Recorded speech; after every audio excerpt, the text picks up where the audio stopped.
Sahabat Quran yang dimuliakan oleh Allah, maukah kita Al-Quran dengan sendirinya tanpa kita melihat terjemahan ayat? Maukah kita mendapatkan kekhusyuan dalam salat kita ketika kita membaca ayat-ayat Al-Quranul Karim? Maukah kita memahami pesan ilahi agar kita lebih dekat di sisinya? Dan maukah kita membaca dan langsung memahami makna Al-Quran dengan sendirinya? Dan dengan kita memahami Islam dari sumber Al-Quranul Karim, baik dalam perkara akidah, akhlak, dan syariatnya. Dan maukah kita menjadi keluarga Allah dengan Al-Quranul Karim? Waalaikumsalam warahmatullahi wabarakatuh.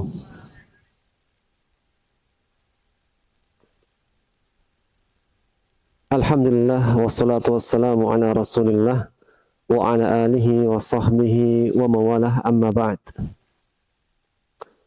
Allahumma ij'al Qur'ana rabi'a qulubina wa nura sudurina wa jala'a ahzanina.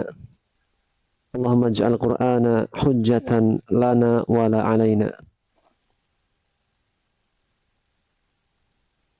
Allahumma inna nas'aluka ilman nafi'an wa rizqan halalan wa amalan mutaqabbalah. Baik, kita akan ambil dua surat, yaitu surat Al-Kafirun dan surat Al-Ikhlas. Kita baca aja, Bu. A'budu artinya aku menyembah, atau saya boleh. Arti saya dari a'budu, saya atau aku. Al-Kafirun artinya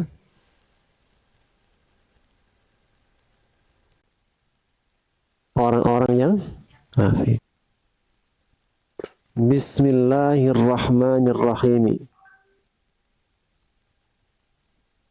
Menyebut nama Allah yang Maha Pengasih lagi Maha Penyayang.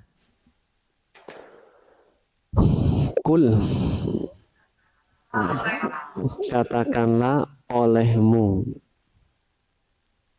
Siapa yang disuruh? Nabi Muhammad sallallahu alaihi wasallam. Al-Kafirun, orang-orang yang kafir. Al-Kafirun dari asal kata kafaro yakfuru. Kafaro yakfuru artinya as-sitru wa taqtiyah,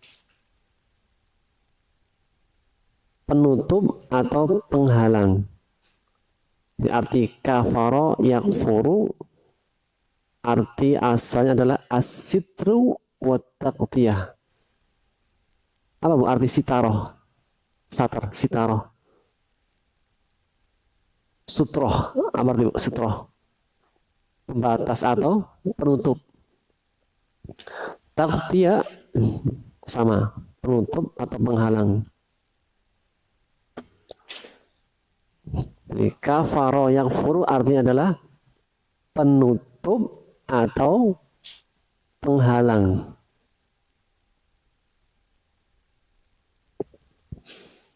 Sehingga jika disebut al-kafir artinya orang-orang yang tertutup, terhalang. Kembali, Bu. Kul ya ayyuhal kafirun, wahai orang-orang yang kafir. La, tidak.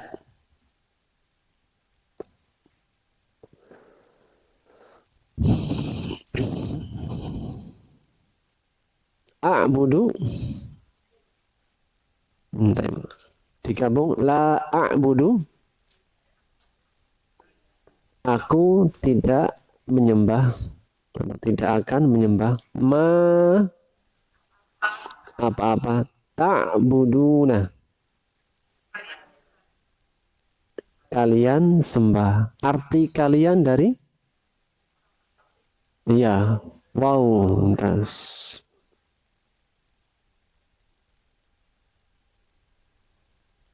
Sekali lagi Bu. La a'budu ma ta'budun.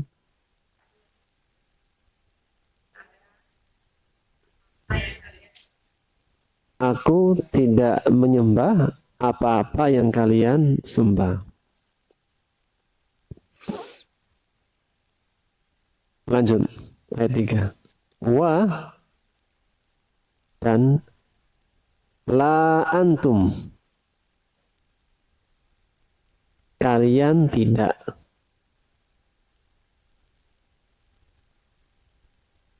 Abiduna. Menyembah atau penyembah.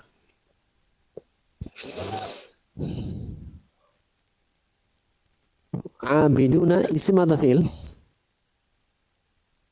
Isim. Kenapa Bu? Warnanya hijau. Jangan terlalu susah-susah. Kalau ada yang mudah, kenapa cari yang susah kan? Sudah warnanya jelas itu.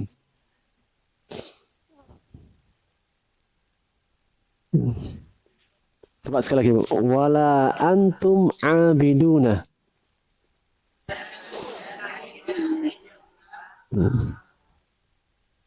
Dan kalian tidak menyembah atau kalian bukan penyembah. Bu, lebih tepatnya penyembah atau penyembah? Penyembah. Karena isim fa'il. Ya. Ma apa-apa yang a'budu aku sembah. Sekali lagi Bu. Wala antum abiduna.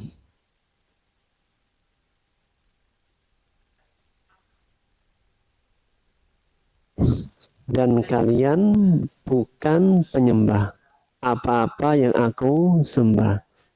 Ya, Bu, kalau kita terjemahkan secara kaidah bahasa Arab. Mana yang lebih kuat? Fi'il apa isim fa'il? Isim fa'il.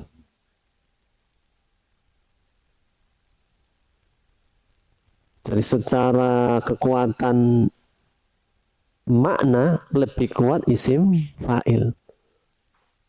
Apa pengertian fi'il? Bermakna berwaktu. Isim apa? Bermakna saja. Kalau fi'il bermakna berwaktu. Berarti apa? Separuh makna, separuh waktu. Kalau isim utuh makna.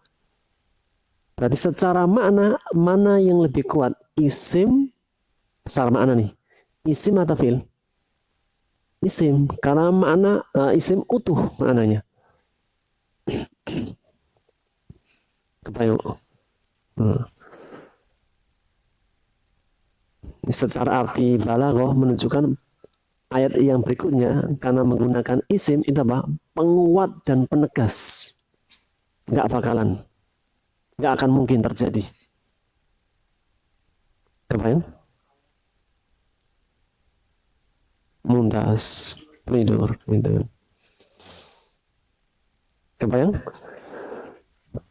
Sekali lagi, wala antum abiduna ma a'bud.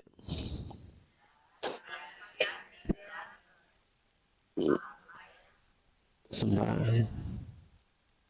Wa la ana. Saya, aku, bukan atau tidak abidun. Penyembah. Menggunakan isim atau fi'il? Berarti apa? Lebih menguatkan. Ma apa-apa? Abatum. Kalian sembah.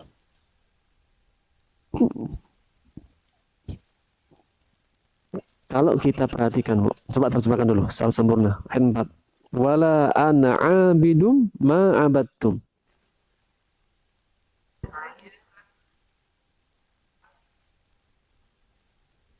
Ayat 4 sama dengan ayat berapa? 2. Betul kan? Secara arti umum. Coba terjemahkan ayat 2. La a'budu ma ta'budun.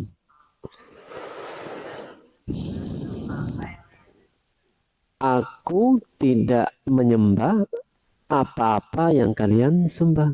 Terjemahkan ayat 4. Wala ana abidum ma abattum.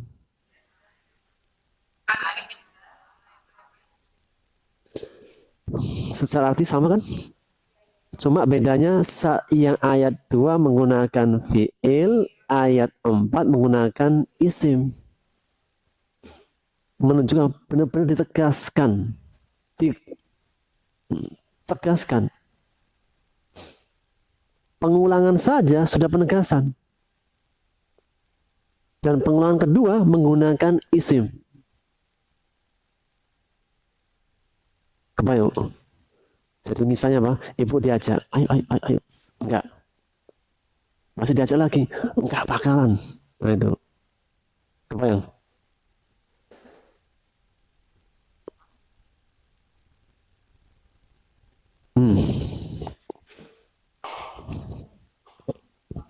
Muntasu. Secara arti, mana yang lebih kuat, lebih mengikat? Fi'il mudhari atau madi? Madi. Karena pada posisi pada kalimat keempat menggunakan apa? Isim. Sudah kuat juga apa? Fi'ilnya pun madi. Kuat lagi. Ayat 5. Wa la antum. Tidak akan dan kalian tidak abidun penyembah dan kalian bukan penyembah ma'abud apa-apa yang aku sembah. Sempurna. Wala antum abiduna ma'abud.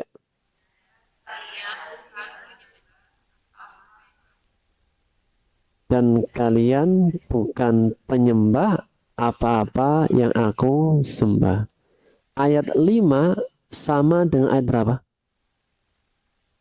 Ketiga.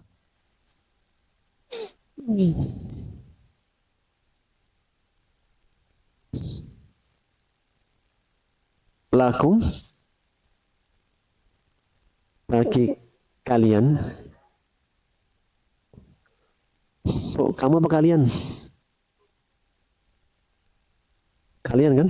Nah. Tapi terjemahan dalam depak Quran itu semuanya kalian menggunakan kamu. Kan padahal beda kan? Kamu sama kan sama atau beda? Beda. Tapi kenapa terjemahan depak itu menggunakan semua kamu? Saya pernah tanya, Bu, di teman yang ada yang kerja di lembaga pentafsir Quran. Kantornya ada di Taman Mini, pintu 1, dekat sebelah kanan. Mereka menyampaikan karena terjemahan kita Indonesia itu menginduk pada terjemahan Inggris. Bahasa Inggrisnya kamu apa? Kalian? You. Tinggal tambah all saja. Itu. Gitu jawabannya mereka gitu. Sehingga kenapa apa dalam terjemahan menggunakan kamu. Lakum dinukum, bagimu agamamu. Terjemahan depak. Kalau terjemahan yang sudah belajar nih bahasa Arab, lakum dinukum, bagi kalian agama kalian. Wa li, bagiku dini. Asalnya ada ni ya. Kenapa tidak ditambahkan? Karena Rosem Usmani. Rosem Usmani. Penulisan berdasarkan apa? Kaidah Usmani. Tapi dikasih tanda. Nunnya kasroh. Menegaskan ada ya yang dihapus.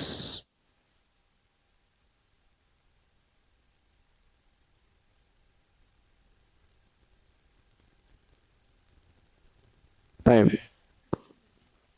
Sempurna, Bu. Lakum dinukum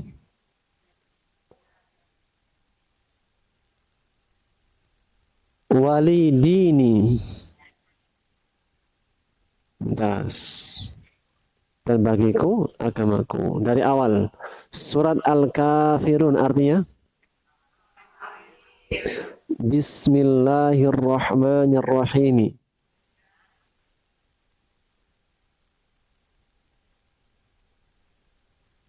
Dengan menyebut nama Allah yang maha pengasih lagi maha penyayang. Qul ya ayyuhal kafirun.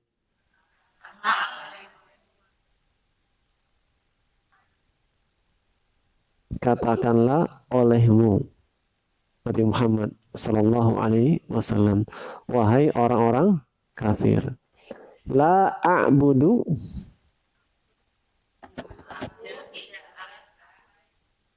aku tidak menyembah, ma ta'budun, apa-apa yang kalian sembah, wala antum abiduna,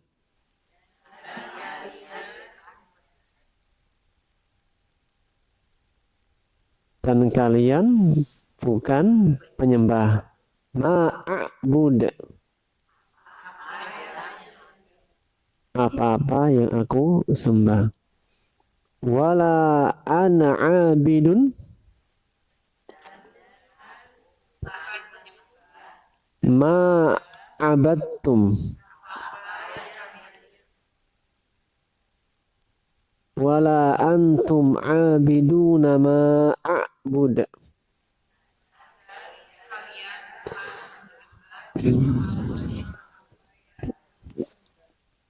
Lakum dinukum waliyadin.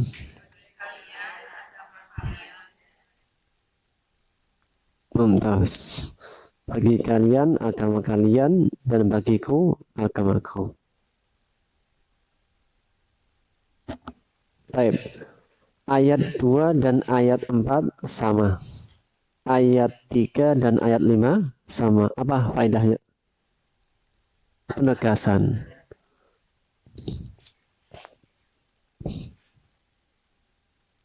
Kapan ada penguatan? Kapan ada penguatan? Ketika ada keraguan atau masih ada tantangan.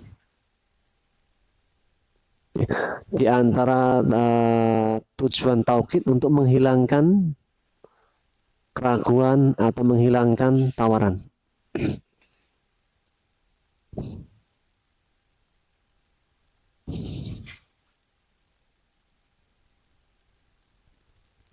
Tadi malam hujan. Jika sudah percaya, saya nggak perlu menguatkan. Tapi jika dia menaikkan, yang benar. Jalannya masih banyak debu, masih belum bersih. Demi Allah, tadi malam hujan. Kapan saya menguatkan? Ketika masih ada keraguan. Bu Popi, domir itu mudah. Kalau iya selesai. Masa sih? Demi Allah, pelajaran domir itu sangat mudah. Nah, kapan kita menguatkan? Ketika ada keraguan.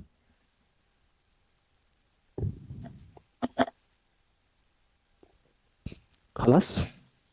Nah, lanjut. Nah, surat Al-Ikhlas.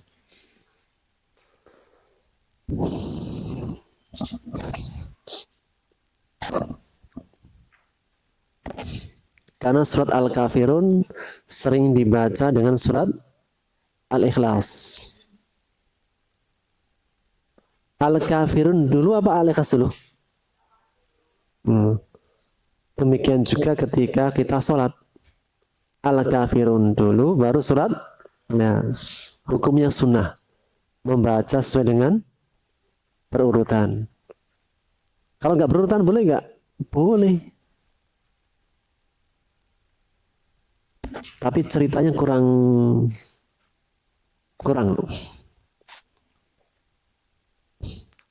Baik. Surat Al-Ikhlas artinya? Halo? Ikhlas artinya?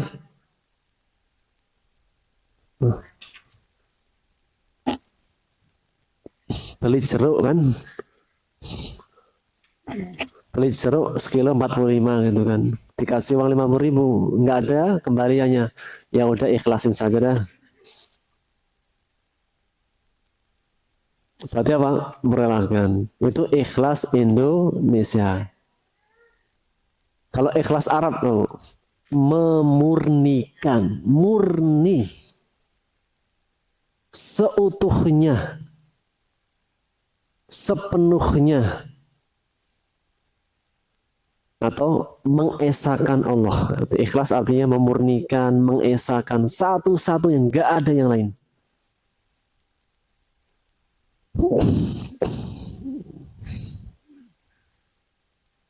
Sehingga arti ikhlas, surat Al-Ikhlas artinya adalah memurnikan atau mengesahkan.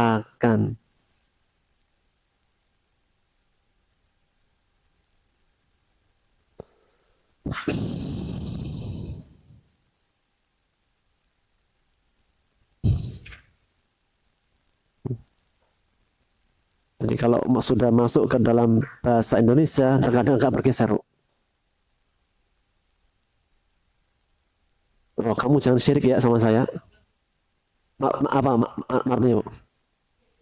Iri. Padahal syirik adalah menyekutukan Allah atau yang menyembah selain Allah. Melihat orang jatuh, wah, Masya Allah, Tabarakallah. Berarti apa? Amazing. Jatuhnya itu luar biasa. Kagum. Kok jatuh kok bisa gitu ya? Gitu.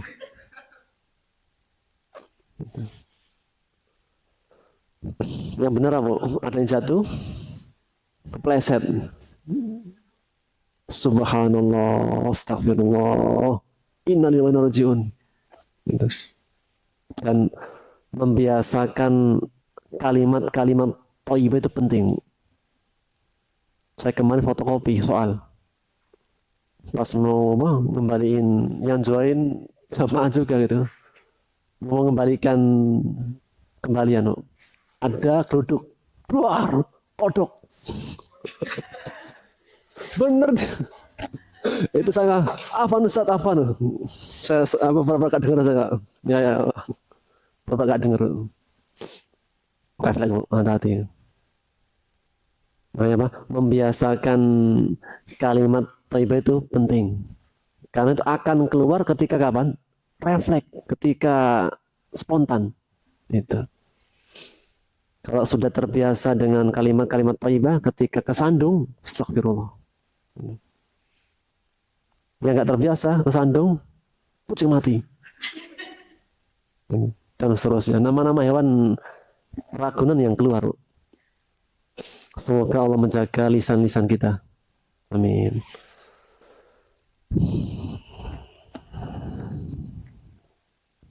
Sama. Ketika memahami dhamir susah banget. Langsung efek. Astagfirullah ya Allah. Lanjut. As-samad. Artinya tempat bergantung. Isim atau fi'il. Apa tandanya?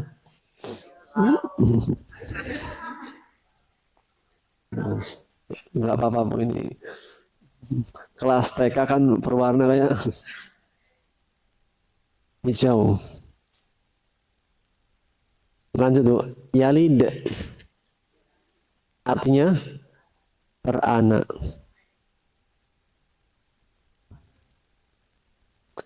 asal kata walada yalidu. Artinya beranak-anak. Bahasa Arabnya anak, walad. Jamaknya wildan atau aulad.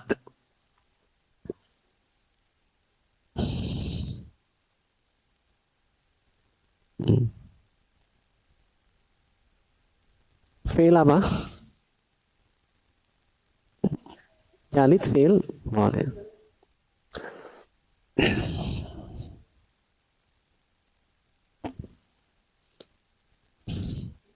Ada istilah birrul walidain.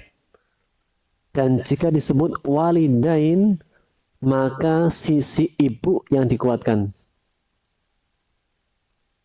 Tapi kalau bapak, abawain.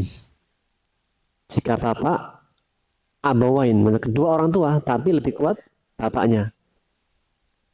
Tapi kalau walidain, kedua orang tua juga, tapi lebih kuat sisi ibunya. Oleh karenanya apa? Dalam lafadz hadis, birrul walidain, bukan birrul abawain.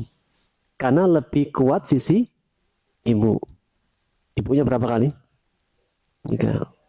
Orangnya 1. Lanjut.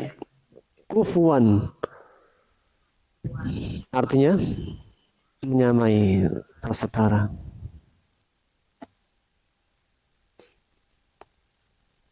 Isim atau fi'il? Isim. Khalasu. Cukup 3 ya. Bismillah. Surat Al-Ikhlas artinya memurnikan atau mengesahkan. Bismillahirrahmanirrahim.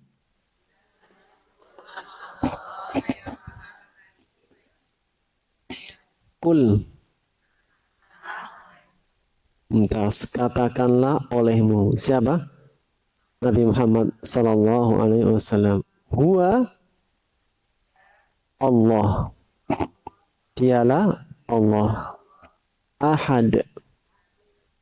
Yang Maha Esa. Bahasa Arabnya satu apa, Bu? Wahidun. Kenapa Allah tidak menggunakan lafadz wahidun? Bas. Ahad 1. Wahid 1. Kenapa lafadz yang dipilih ahadun? Karena ahad ini lafadz yang tidak ada kelanjutannya. Tidak bisa dibagi, tidak bisa ditambah. Satu-satunya.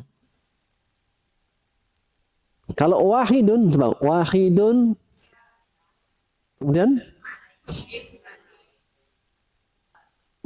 jadi TK kan memang kelas ini. Kalau wahid zaid wahid isnin, 1 tambah 1 mengulafat wahid.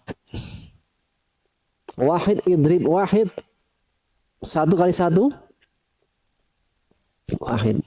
Jadi lafadz wahid itu berkelanjutan, ada kelanjutannya, bisa ditambah, bisa dikurang, bisa dikali, bisa dibagi. Tapi kalau ahad nggak bisa. Ahad nggak ada isnin, ahad saja. Tidak ada kelanjutannya, tidak bisa ditambah, tidak bisa dikurangi. Karena satu-satunya, Bu. 1.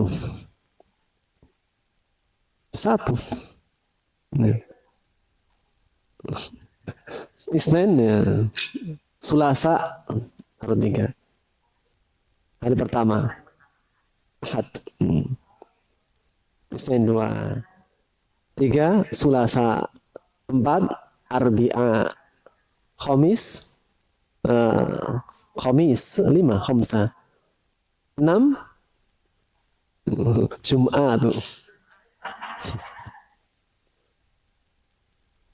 Sabat, Sabtu.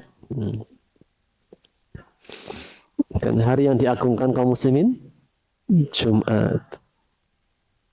Kira-kira dikasih pilihan libur Jumat apa Ahad? Hah? Mau libur Jumat Pak Ahad?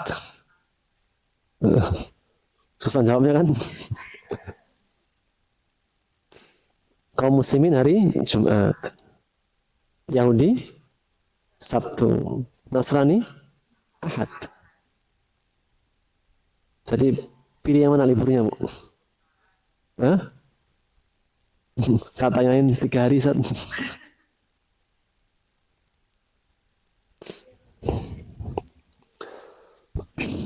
Ya, ya.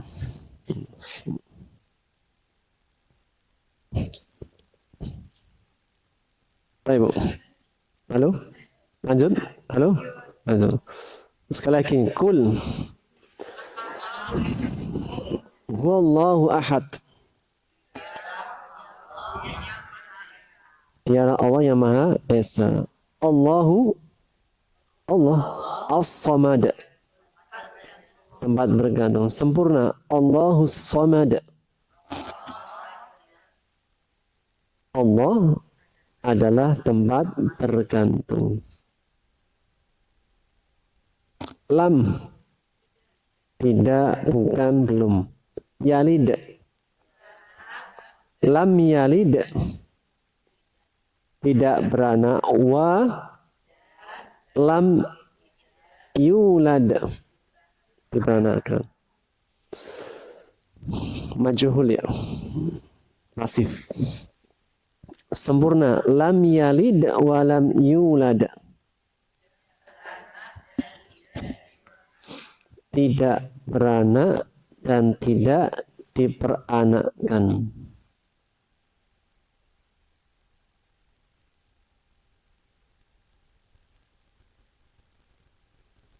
Wa lam, tidak. Yakun, yakun berasal dari kata kana yakunu, punya 4 arti. Dahulu, menjadi, adalah, ada. Di sini pasnya apa? Ada. Bu, yakun isim atau fi'il? Fi'il. Setiap ada fi'il pasti ada fa'il. Mana fa'ilnya? Cari isim yang harokatnya dhammah. Hu dhamir. Hu kan dhamir kan? Hah? Ya, hu kan dhamir, enggak masuk dia. Hu dhamir mutasil. Enggak ada fa'il itu dhamir mutasil hu. Yang ada ta'ul fa'il, aliful isnain, wawul jama'ah, ya'ul mukhatabah, nun niswa, nun fa'ilin, dan dhamir mustatir. Ahadun, kufuan fathah. Sehingga fa'ilnya mana? Ahadun. Sehingga aslinya sesuai ini. Walam yakun ahadun. Coba terjemahkan. Walam yakun ahadun. Dan tidak ada seorang pun atau sesuatu apapun boleh.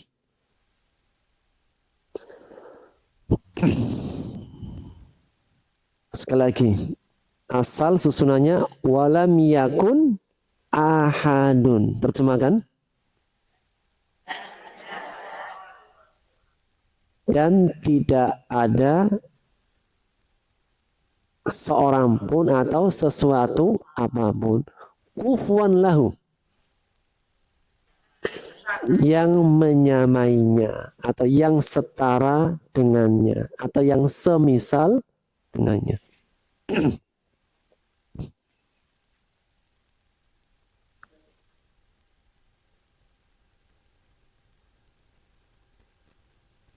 Kalau yang satu sifatnya Allah, yang terakhir sifatnya makhluk.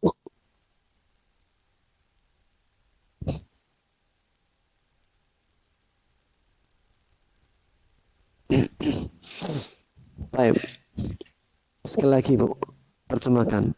Walam yakun ahadun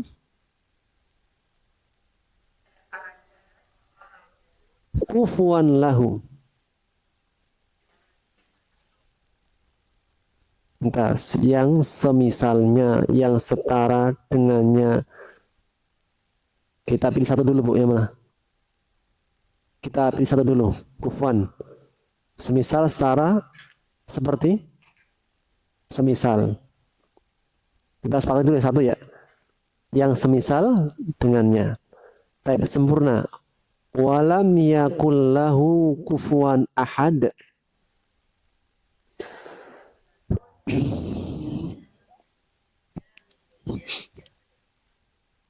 Dan tidak ada seorang pun atau sesuatu apapun yang semisal dengannya.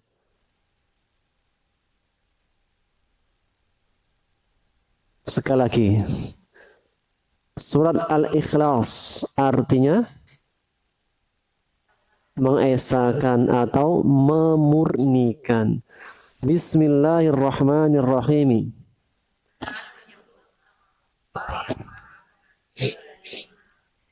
Ayat pertama, Qul huwallahu ahad.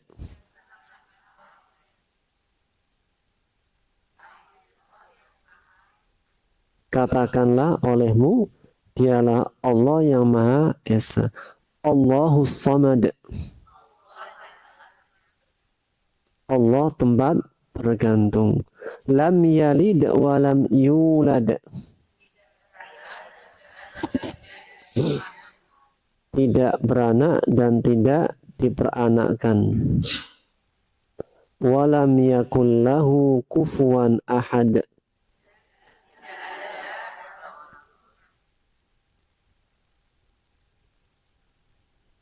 Dan tidak ada seorang atau sesuatu apapun yang semisal dengannya atau setara dengannya atau seperti.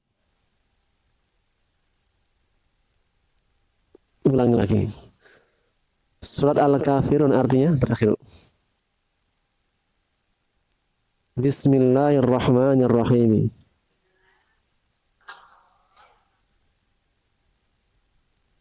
Lihat ke layar semuanya. Lihat ke layar. Nah. Lihat ke layar ya. Ketika lihat layar hilang ya. Qul ya ayyuhal kafirun.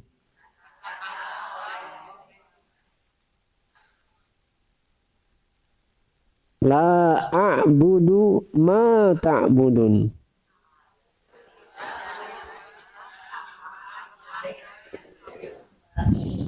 Wala antum abiduna ma a'bud.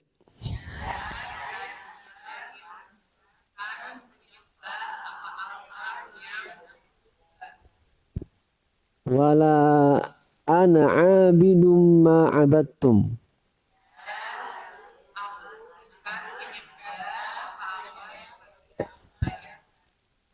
Wala antum abiduna ma a'bud.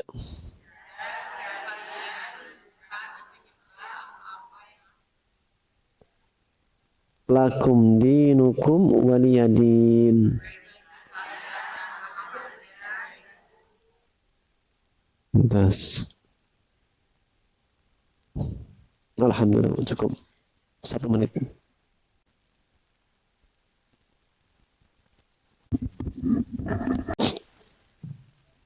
Baik, kita mulai ya. Bismillahirrahmanirrahim. Alhamdulillah wassalatu wassalamu ala Rasulillah wa ala alihi wa sahbihi wa mawalah amma ba'd. Tafsir dari surat Al-Kafirun. Surat Al-Kafirun merupakan surat Makkiyah yang terdiri dari 6 ayat dan surat ini surat yang ke-109. Dan dinamakan dengan surat Al-Kafirun. Untuk orang-orang yang kafir. Atau juga surat ini dinamakan dengan surat Qul ya ayyuhal kafirun. Katakanlah wahai orang-orang kafir. Dan juga surat ini dinamakan dengan surat Al-Muqashqishah. Artinya penghalang. Penghalang dari kekufuran dan kesyirikan. Dan juga surat ini dinamakan dengan surat Al-Ibadah. Surat ibadah. Karena disebutkan di dalamnya lafaz tentang ibadah. Dan surat ini juga dinamakan dengan surat Ad-Din, tentang agama. Dan dalam bahasa Arab, sesuatu yang istimewa akan memiliki beberapa nama. Ini yang sudah kita bahas berulang kali. Allah Subhanahu wa taala, Allah, lafzul jalalah, lafaz yang agung. Jika disebut Allah, maka kita mengatakan lafzul jalalah. Jangan mengatakan Allah isim atau fiil, itu enggak boleh. Karena apa? Kurang adab sama Allah. Ketika disebut Allah, kita mengatakan lafzul jalalah, lafaz keagungan. Maka lafaz Allah, lafzul jalalah, memiliki berapa nama? Ada berapa nama-nama Allah? Tidak terbatas jumlahnya. Wallahu a'lam bi'adadiha. Ya. Allah yang lebih tahu dengan jumlahnya. Tidak harus bisawab saja. Namun yang disampaikan kepada kita hanya 99 nama.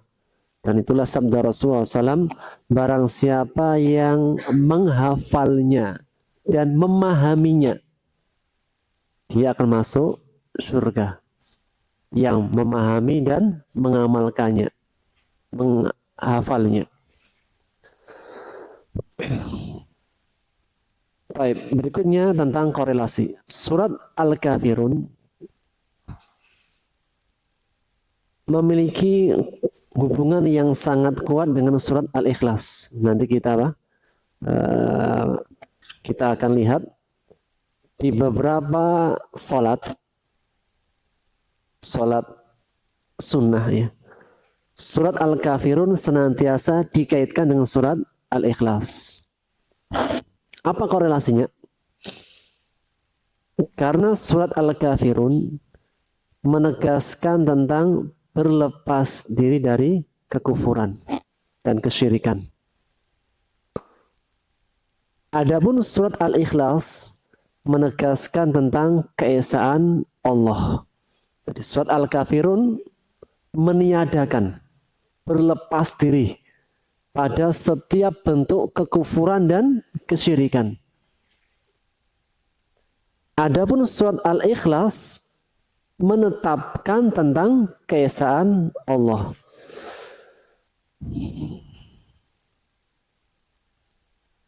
Jadi Al-Kafirun meniadakan sesembahan. Surat Al-Ikhlas menetapkan tentang keesaan.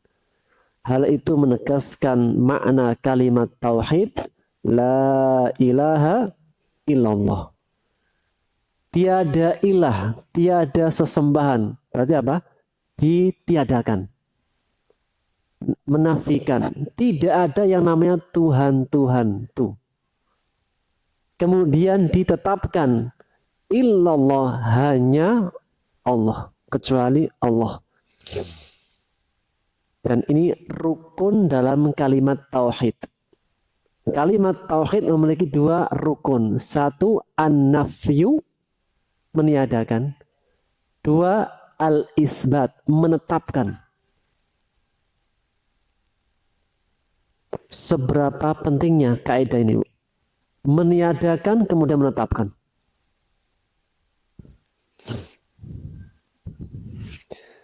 Jika kita ingin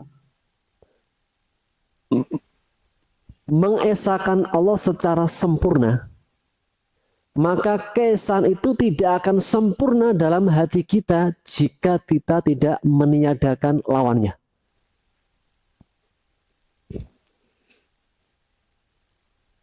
Keesaan itu akan sempurna jika kita tiadakan lawannya keesaan.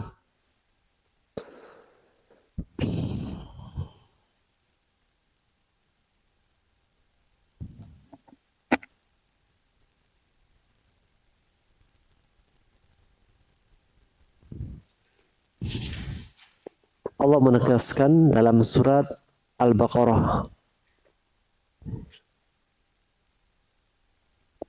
pada ayat kursi.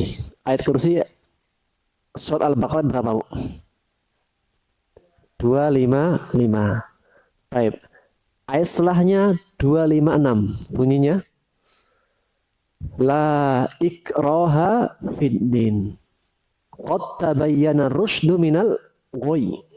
Faman yakfur bit-taghut wa yu'min billah faqad istamsaka bil urwatil wuthqa lam fisama laha. Terjemahkan. Tidak ada paksaan dalam agama. Sungguh telah terang jelas petunjuk jalan benar dari kesesatan. Maka barang siapa yang mengingkari tagut, mengingkari, meniadakan kekufuran, meniadakan kesyirikan, dan dia beriman kepada Allah, sungguh ia telah berpegang teguh dengan tali Allah yang kuat. Maka pada ayat ini Allah menegaskan untuk memiliki keyakinan yang kuat agar seorang hamba dapat berpegang teguh dengan talinya Allah yang kuat. Apa syaratnya? Mengingkari tagut. Dan tagut artinya segala sesuatu yang melampaui batas dari yang disembah, yang diikuti, ditaati. Dan hanya beriman kepada Allah. Sehingga syarat untuk mendapatkan keyakinan yang kuat agar bisa berpegang teguh dengan tali Allah yang kuat, meniadakan lawannya. Kapan kita akan memiliki keimanan yang kuat? Jika kita meniadakan lawan keimanan. Segala sesuatu yang dapat merusak keimanan kita hindari. Bu, kita sakit batuk, dikasih dokter obat. Kapan bisa cepat sembuhnya sakit batuk ini? Jika kita menghindari pantangannya. Tapi kalau dia sudah minum obat tapi tidak menghindari pantangan, yang nggak akan bisa kuat. Hal ini menegaskan tadi an-nafyu wal isbat. Untuk menguatkan satu hal perlu meniadakan lawannya. Sebagai contoh lagi.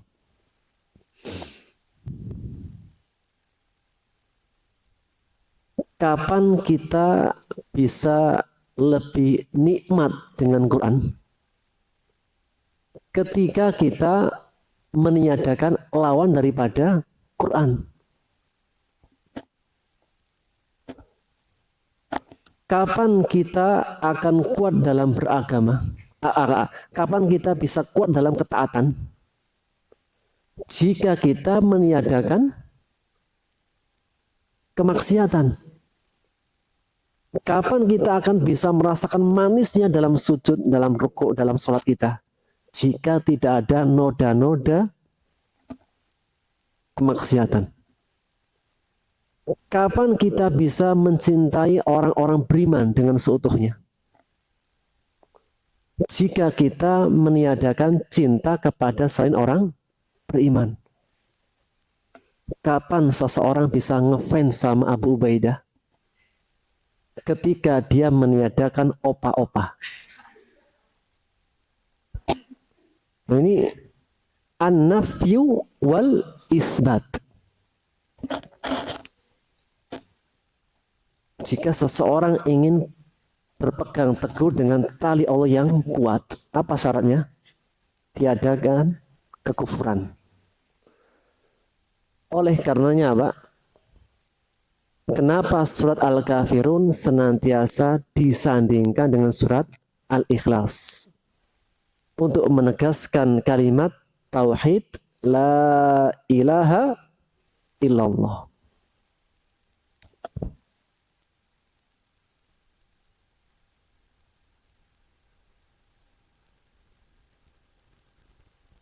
Kapan nikmatnya berzikir?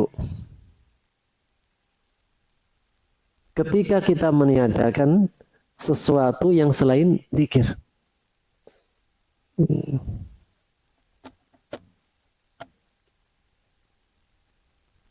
Baik, berikutnya tentang fadilah, keutamaan. Keutamaan dari surat Al-Kafirun. Yang pertama, disunahkan dibaca saat witir dari rakaat kedua. Minimal surat witir berapa? 3. Tapi jika sudah habis waktunya, 1. Minimalnya 3. Tapi jika sudah waktunya habis, cukup 1. Dan surat witir adalah surat sunnah yang tidak pernah ditinggalkan Rasulullah SAW, baik dalam keadaan safar maupun mukim. Kalau sunnah-sunnah yang lainnya ditinggalkan, mungkin. Tapi 2 sunnah yang tidak pernah ditinggalkan adalah surat witir dan qobliyah subuh. Maka surat Al-Kafirun adalah surat yang disunahkan dibaca pada witir rakaat kedua. Dari Abdullah ibnu Abbas radhiyallahu anhuma, ia mengatakan bahwasanya Rasulullah SAW dulunya dan seringnya melakukan witir dengan 3 rakaat. Di rakaat pertama membaca Sabbihisma Rabbikal A'la, surat Al-A'la. Dan pada rakaat yang kedua membaca surat Qul Ya Ayyuhal Kafirun. Dan pada rakaat yang ketiga membaca surat Al-Ikhlas. Hadis riwayat Tirmidzi, An-Nasa'i, Ibnu Majah dan yang lainnya. Semoga kita dimudahkan oleh Allah untuk senantiasa menjaga sholat witir. Minimalnya 3. Baik. Yang kedua, disunahkan dibaca di rakaat pertama dari qobliyah subuh. Dalam hadis yang diriwayatkan oleh Imam Muslim dari sahabat Abu Hurairah radhiyallahu taala an, bahwasanya Rasulullah SAW membaca di 2 rakaat fajar, yaitu qobliyah subuh. Pertama dengan Qul Ya Ayyuhal Kafirun, dan pada rakaat kedua dengan surat Qul Huwallahu Ahad. Fadilah yang ketiga, dibaca di rakaat pertama dari salat setelah tawaf. Sebagaimana hadis yang diriwayatkan oleh Imam Muslim dari sahabat Jabir bin Abdullah radhiyallahu anhuma, bahwasanya Rasulullah SAW membaca di rakaat tawaf dengan 2 surat Al-Ikhlas. Maksudnya surat Al-Ikhlas, surat yang menegaskan tentang memurnikan keesaan Allah, yaitu kalimat tauhid la ilaha illallah. Yang pertama membaca Qul Ya Ayyuhal Kafirun, dan yang kedua Qul Huwallahu Ahad. Fadilah yang keempat, pujian Rasulullah SAW bagi siapa yang membacanya dalam sholat. Maka disebutkan dalam hadis Ibnu Hibban dan yang lainnya dari sahabat Jabir radhiyallahu anhu, bahwasanya ada seorang lelaki yang dia itu berdiri sholat, menegakkan sholat, kemudian rukuk 2 rakaat pada sholat paginya. Lalu di rakaat pertama membaca surat Qul Ya Ayyuhal Kafirun sampai selesai. Maka Rasul mengatakan, hadza 'abdun arafa rabbahu. Ini adalah seorang hamba yang mengenal Tuhannya. Ketika ada seorang hamba yang membaca surat Al-Kafirun, Rasul mengatakan, hadza 'abdun arafa rabbahu. Ini adalah hamba yang telah bermakrifat, mengenal Tuhannya. Dan ilmu yang paling agung sebelum ilmu yang lain adalah ilmu mengenal Allah Subhanahu wa Ta'ala. Jadi ilmu yang paling wajib dipelajari sebelum ilmu-ilmu yang lainnya, ilmu tentang apa? Ma'rifatullah. Kita mengenal Allah Subhanahu wa taala, sang pencipta kita. Atau yang dikenal dengan al-usulus salasah.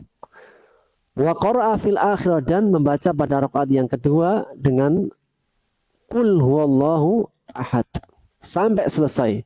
Kemudian Rasulullah mengatakan hada abdun amana bi rabbi. Ini adalah hamba yang telah beriman dengan Tuhannya.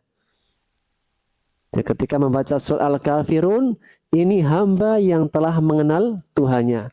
Ketika membaca surat Al-Ikhlas, Rasul mengatakan ini hamba beriman kepada Rabb-Nya. Yang kelima, dianjurkan untuk membacanya sebelum tidur agar dijauhkan dari kesyirikan.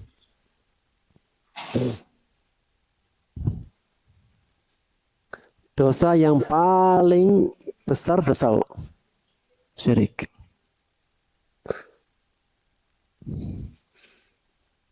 Dosa besar yang paling besar syirik.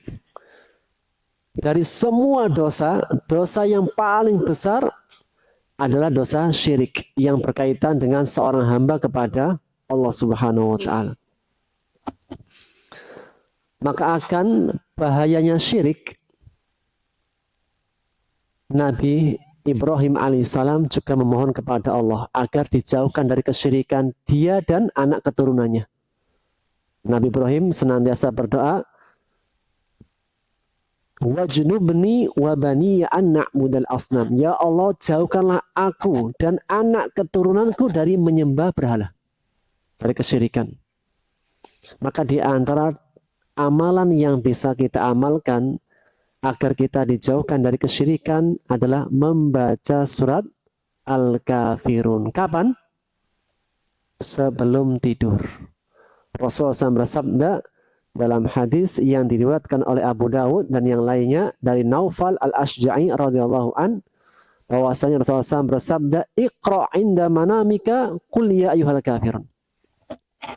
Bacalah ketika engkau hendak akan tidur, qul ya ayyuhal kafirun sampai selesai.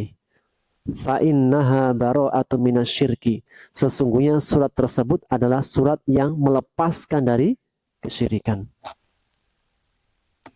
Sehingga yang menjadi pokok pembahasan dari surat Al-Kafirun adalah berlepas diri dari kekufuran dan kesyirikan.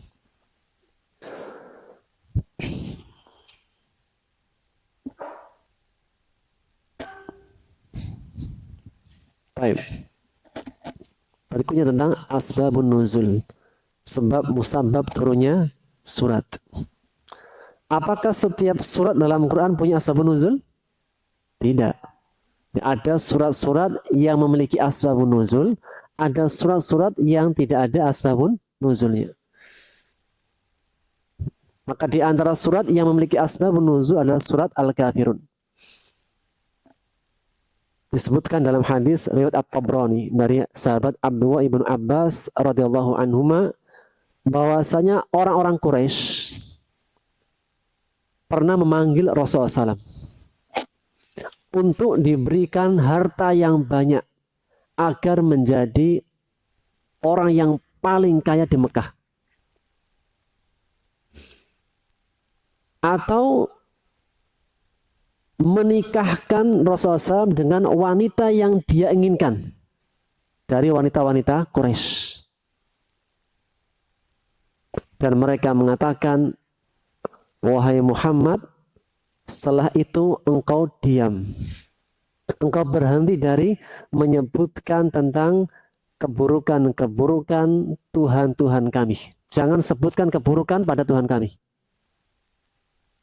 Jika engkau tidak dapat melakukan, maka sembahlah Tuhan kami setahun, kami akan menyembah Tuhanmu setahun. Tawaran pertama, tawaran menjadi orang paling kaya. Tawaran kedua, jika dalam dakwamu ingin mendapatkan atau menikahi wanita yang cantik, kami akan carikan wanita-wanita Quraisy. Kemudian saya mengatakan, tunggu sampai datang kepadaku wahyu dari Rabbku. Maka turunlah surat Qul ya ayyuhal kafirun sampai akhir ayat. Yang Rasul mengatakan, katakanlah wahai orang-orang kafir, sebagai penolakan terhadap apa yang mereka minta.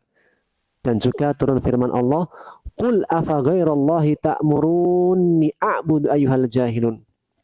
Katakanlah wahai Muhammad, maka apakah kepada selain Allah kalian memerintahkan aku untuk menyembah, wahai orang-orang yang bodoh. Riwayat yang lain, riwayat dari Abdul Razak Ibnu Wahab, dari Wahab yang mengatakan, orang-orang Quraisy datang kepada Rasulullah SAW.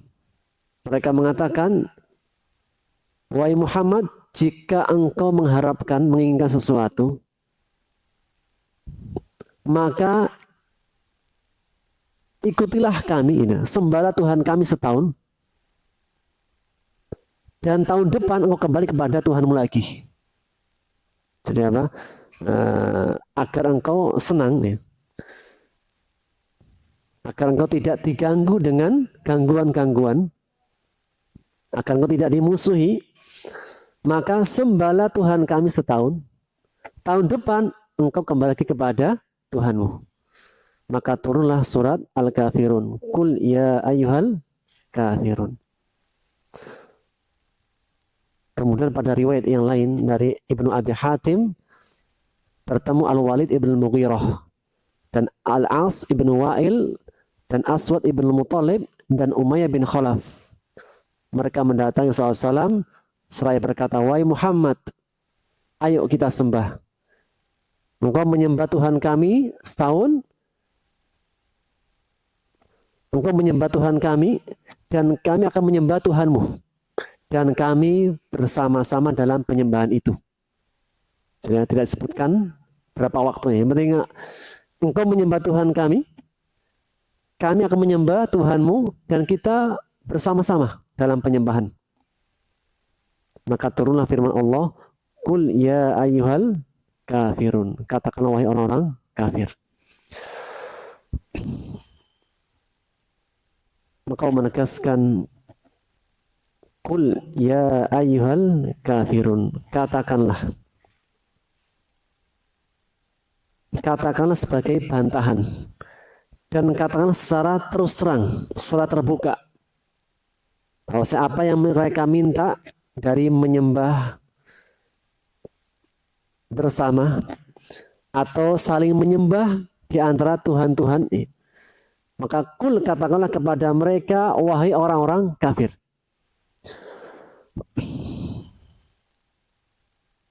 Dan jika disebut orang-orang kafir, maka mencakup 3 atau 2. Pertama, ahlu kitab, Yahudi, Nasrani yang tidak beriman, atau orang-orang musyrik. Dan jika disebut orang kafir mencakup 3. Ahlu kitab, Yahudi, Nasrani yang tidak beriman. Kemudian yang ketiga adalah orang-orang musyrik. Allah menegaskan dalam surat Al-Bayyinah ayat 6. Innal ladzina kafaru min ahlil kitabi wal musyrikin fi nari jahannam khalidina fiha ulaika hum syarrul bariyah. Sesungguhnya orang-orang yang kafir. Siapa? Min ahlil kitab. Dari ahli kitab, Yahudi, Nasrani yang tidak beriman. Wal musyrikin, dan orang-orang musyrik. Mereka semuanya kelak akan masuk ke dalam neraka jahanam. Mereka kekal di dalamnya. Mereka itulah seburuk-buruknya makhluk. Jika seburuk-buruknya makhluk di mata Allah, di sisi Allah, seburuk-buruknya ciptaan menurut Allah siapa? Orang yang kafir. Meskipun di dunianya dia berkedudukan, dia mungkin rupawan, dia mungkin memiliki sesuatu, tapi selama dia kafir, di mata Allah tidak bernilai. Dan jika disebut orang-orang kafir, maka mencakup 3 hal ini. Ahlu kitab yang tidak beriman dan orang-orang musyriknya. Sehingga hal ini menegaskan agama kekufuran hakikatnya satu. Meskipun bermacam-macam jenis dan keyakinannya. Contoh, orang musyriknya orang Jawa dengan orang Jepang sama atau beda? Yang disembah beda kan? Ada yang nyembah batu-batu, ada yang nyembah animisme, dinamisme, ada yang menyembah Mbah Selamet. Orang Jepang punya Shinto, orang India punya Brahma. Mungkin yang lain juga punya yang lain. Jadi, bermacam-macam jenisnya, bentuknya. Namun semua intinya satu, yaitu kafir. Meskipun caranya bermacam-macam, yang disembah bermacam-macam, tapi intinya adalah kekafiran kepada Allah Subhanahu wa Ta'ala. Sehingga agama kekufuran semua adalah satu, meskipun bermacam-macam keyakinan dan sesembahannya. Dan pada lafaz yang pertama, qul ya ayyuhal kafirun, sebagai bantahan dan juga menyampaikan secara terbuka. Qul ya ayyuhal kafirun, katakanlah wahai Muhammad, katakan kepada orang kafir, la a'budu ma ta'budun, berdakwah secara terbuka. La a'budu ma ta'budun, aku tidak akan menyembah apa-apa yang kalian sembah. Kalau kita perhatikan ya, firman Allah, qul ya ayyuhal kafirun, la a'budu ma ta'budun, tadi apa sebabnya? Orang Quraisy datang kepada Rasulullah menawarkan apa?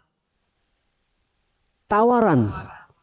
Dalam satu riwayat, wahai Muhammad, jika dalam dakwahmu dalam mengesahkan Allah, mengajak manusia untuk mengesahkan Allah, mentauhidkan Tuhan satu, untuk mencari harta, untuk menikahi wanita, kami akan berikan, tapi diam setelah itu. Atau apa? Jika tidak bisa, maka tawaran yang terakhir bersama dalam penyembahan. Setahun sembah Tuhan kami, tahun berikutnya kita menyembah Tuhanmu. Atau bersama-sama dalam satu waktu. Maka mengatakan, qul ya ayyuhal kafirun, la a'budu ma ta'budun. Aku tidak akan menyembah apa-apa yang kalian sembah.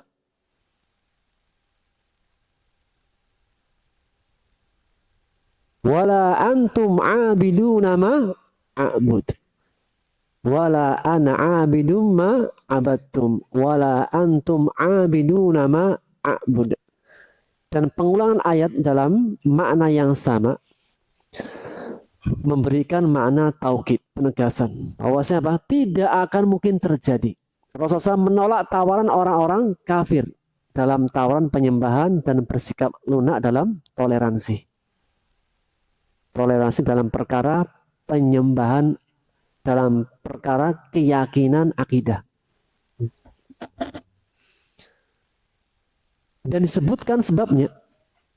Rasul mengatakan la a'budu ma ta'budun. Ayat kedua apa?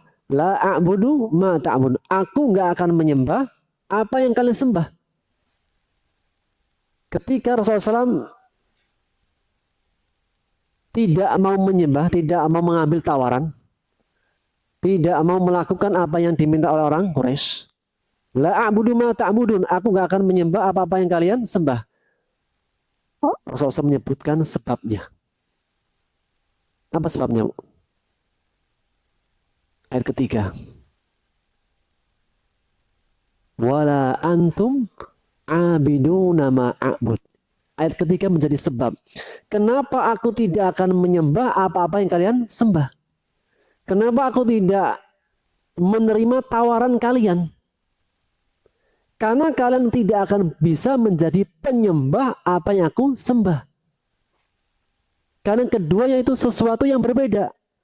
Rasulullah SAW mengajak untuk mentauhidkan Allah, sedangkan orang-orang Quraisy mengajak untuk menyekutukan Allah. Satunya mentauhidkan, satunya menyekutukan. Bisa disamakan enggak? Nggak bisa. Sesuatu yang berbeda. Apa lawannya tauhid? Syirik. Apa lawannya syirik? Tauhid. Tidak akan bisa disatukan. Sehingga Rasul mengatakan, kalian tidak akan bisa menyembah apa-apa yang aku sembah. Selama kalian tetap dalam kesyirikan, kalian tidak akan bisa mentauhidkan Allah. Demikian juga apa? Aku tidak akan bisa mengesahkan Allah dengan seutuhnya jika aku melakukan kesyirikan. Maka ayat yang ketiga sebagai sebab. Kenapa aku tidak menyembah? Karena kalian tidak akan bisa menyembah apa-apa yang kalian sembah. Hal itu menegaskan bahwasanya tauhid dan syirik tidak akan bisa disatukan. Dalam perkara keyakinan akidah itu tidak bisa dicampur adukkan. Hitam ya hitam, putih ya putih dalam perkara keyakinan. Dan juga pada makna la a'budu ma ta'budun, tetap memegang prinsip dalam perkara akidah. Rasulullah SAW ketika di Mekah itu mayoritas atau minoritas? Minoritas. Menguasai atau terkuasai? Terkuasai. Tapi apakah dengan dikuasai kemudian minoritas Rasulullah SAW jatuh masuk? Enggak. Tetap apa? Memegang dalam prinsip. Sehingga ini menegaskan ya, tidak ada alasan untuk jatuh dalam kerusakan, kemungkaran, kesyirikan, kekufuran meskipun mayoritas atau meskipun dia yang menguasai.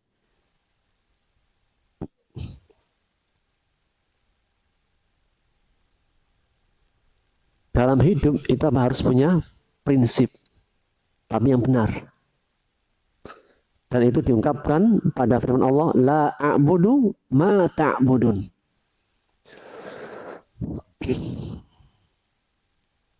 Kemudian diulang kembali lagi, wala ana abidum ma abattum, dan aku tidak akan menyembah apa-apa yang kalian sembah. Ayat keberapa?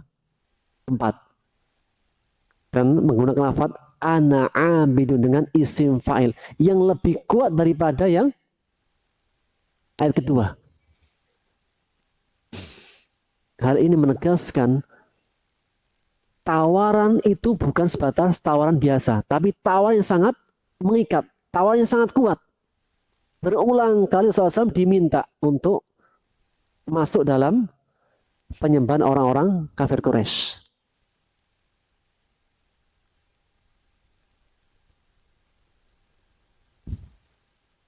Dan berbicara mengenai tauhid, mengesahkan Allah dan meniadakan kesyirikan, ini agama siapa? Agama Islam. Siapa pencetusnya? Yang mengungkapkan dengan terbuka dan terus terang siapa? Siapa Nabi menjadi pelopor dalam menegaskan keesaan Allah? Ibrahim. Jadi ini bukan sesuatu agama yang baru, tapi agama nenek moyang para nabi. Nabi Ibrahim alaihissalam. Allah menegaskan dalam surat Al-Mumtahanah ayat 4. A'udzubillahi minasyaitonirrajim. Qad kanat lakum uswatun hasanah. Sungguh telah ada bagi kalian suri tauladan yang baik. Dan dalam hidup perlu gak kita mencari figur suri tauladan, contoh? Perlu. Jadi ayat Quran menegaskan dalam hidup itu harus ada orang yang diikuti, yang dicontoh. dan satu-satunya contoh figur yang Allah meridhoi dan Allah memerintahkan hanya para nabi dan rasul. Atau jalannya siapa kemarin? Nabiin, siddiqin, syuhada, dan salihin. Maka menegaskan sungguh telah ada bagi kalian suri teladan yang baik fi Ibrahim, pada diri Nabi Ibrahim.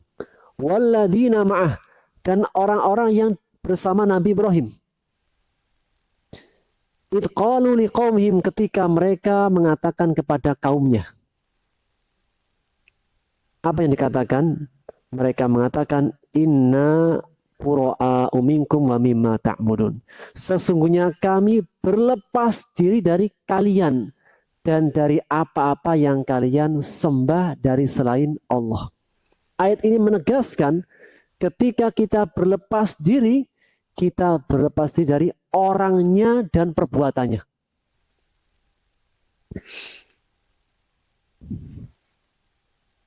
Kalau dalam perkara salah, perkara orang berbuat salah kan mungkin terjadi kan. Tidak ada orang itu nggak punya salah. Kalau dalam perkara kesalahan, kita itu hanya berlepas diri dari kesalahannya, orangnya enggak. Tapi dalam masalah kesyirikan, kita berlepas diri dari orangnya dan perbuatannya. Karena dosa syirik adalah dosa yang paling besar. Sehingga dalam ayat ini, ketika menceritakan tentang Nabi Ibrahim alaihissalam dan orang-orang yang bersamanya, mereka mengatakan inna bura'a'u minkum wa mimma ta'budun min dunillah. Sesungguhnya kami berlepas diri dari kalian dan dari apa-apa yang kalian sembah. Sehingga dalam perkara kesyirikan dan kekufuran, kita berlepas dari orang dan apa-apa yang mereka sembah. Jika dalam perkara kesalahan, kita berlepas dari kesalahan orang yang kita sentuh, orang yang kita selamatkan.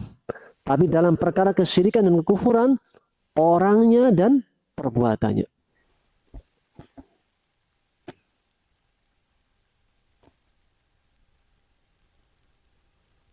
Maka agama tauhid pencetusnya adalah Nabi Ibrahim alaihissalam. Dan siapapun orang yang mencela Nabi Ibrahim, sungguh dia telah membodohi dirinya sendiri. Jadi, jika ada agama-agama di dunia ini yang mencela agama Nabi Ibrahim, sesungguhnya dia telah membodohi dirinya sendiri. Kenapa? Karena tidaklah ada agama samawiyah melainkan dari jalur nasabnya Nabi Ibrahim.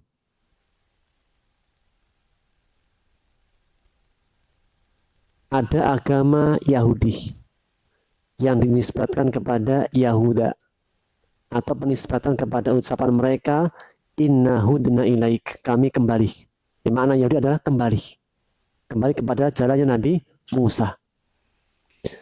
Maka jika mereka adalah anak keturunan Yahuda, di mana Yahuda adalah anaknya Nabi Yakub, Yakub anaknya Nabi Ishak, Ishak anaknya Nabi Ibrahim. Maka jika ada orang Yahudi yang mencela tentang keesaan, dia telah membodohi siapa? Dia sendiri. Karena nenek moyangnya adalah Nabi Ibrahim. Demikian jika ada agama Nasrani, mereka mencela agama Tauhid. Juga sama, mereka telah mencela dirinya sendiri. Karena agama Nasrani adalah agama yang mereka mengklaim pengikut setia Nabi Isa alaihissalam. Dan Nabi Isa anaknya Maryam. Dan Nabi yang dinisbatkan kepada ibunya adalah Nabi Isa. Padahal nasab itu hanya dinisbatkan kepada bapak. Safar bin Soleh.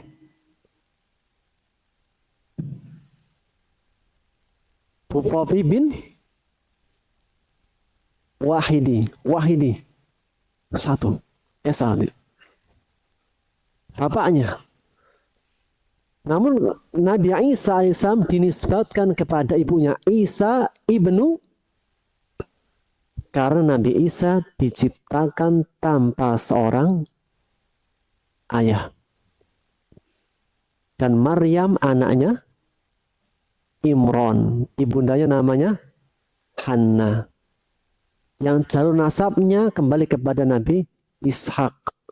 Ishak kembali kepada Nabi Ibrahim alaihissalam. Sehingga tidaklah ada agama-agama samawiyah yang mencela agama tauhid, melainkan telah membodohi dirinya sendiri.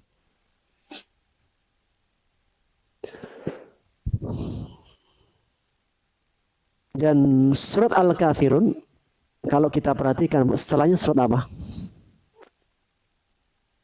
Al-Ikhlas.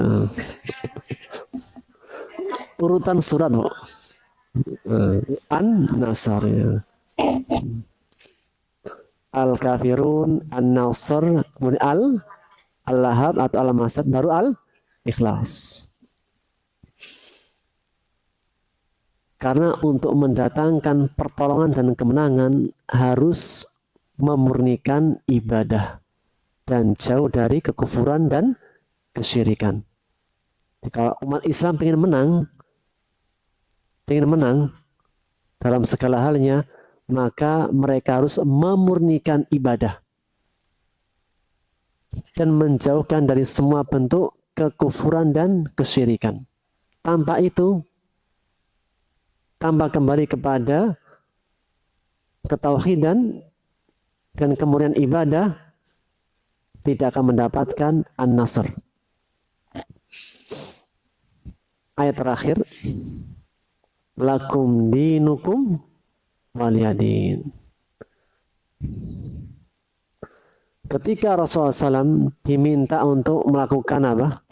Penyamaan dalam ibadah. Menyembah setahun, kemudian tahun berikutnya menyembah Tuhannya, atau bersama-sama dalam penyembahan. Maka tegaskan dalam perkara toleransi. Bahwasanya tidak ada toleransi dalam perkara akidah. La a'budu ma ta'budun. Wala antum abiduna ma a'bud. Wala ana abidum ma abadtum. Wala antum abiduna ma a'bud. Kemudian Allah sebutkan ukuran daripada toleransi. Apa itu? Lakum dinukum waliyadin. Bagi kalian agama kalian dan bagiku adalah agamaku. Masing-masing dengan perbuatannya. Jadi puncak daripada toleransi adalah silahkan masing-masing menjalankan keyakinan masing-masing. Misal ya, satu komplek, satu gang, ya sudah. Dalam perkara toleransi, jika dalam masa perkara agama, lakum dinukum waliyadin. Kalau dalam perkara muamalah tidak ada mengapa, tapi dalam perkara akidah sudah, biarkan yang Islam dengan ibadah keislamannya, yang kafir silahkan, tinggal kelak nanti masing-masing mempertanggungjawabkan apa? Perbuatannya.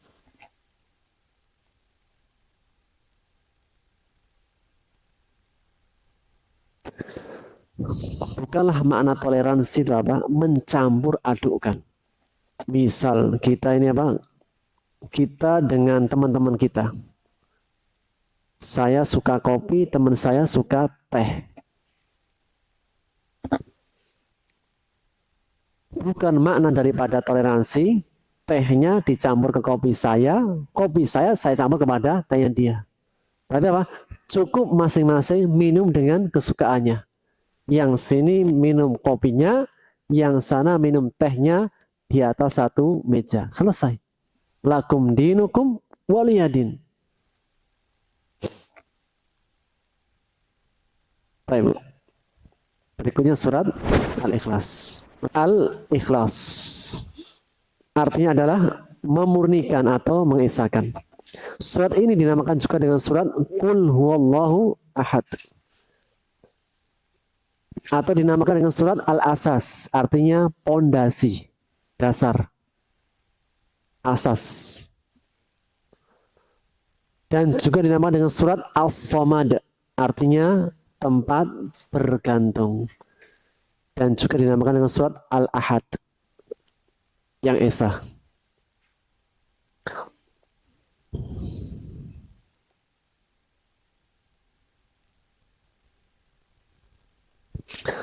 Korelasi antara surat Al-Masad dengan surat Al-Ikhlas. Setelah surat Al-Masad, surat Al-Ikhlas.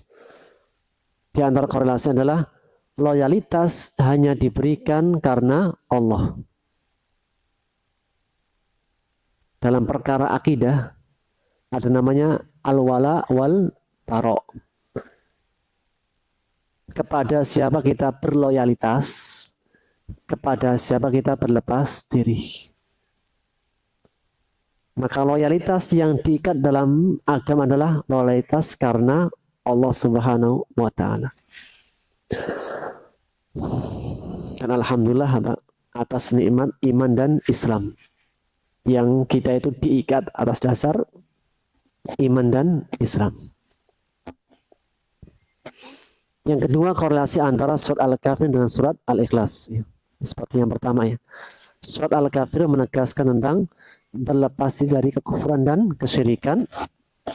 Adapun surat Al-Ikhlas menegaskan tentang keesaan Allah. Itulah kalimat, makna kalimat tauhid, la ilaha illallah.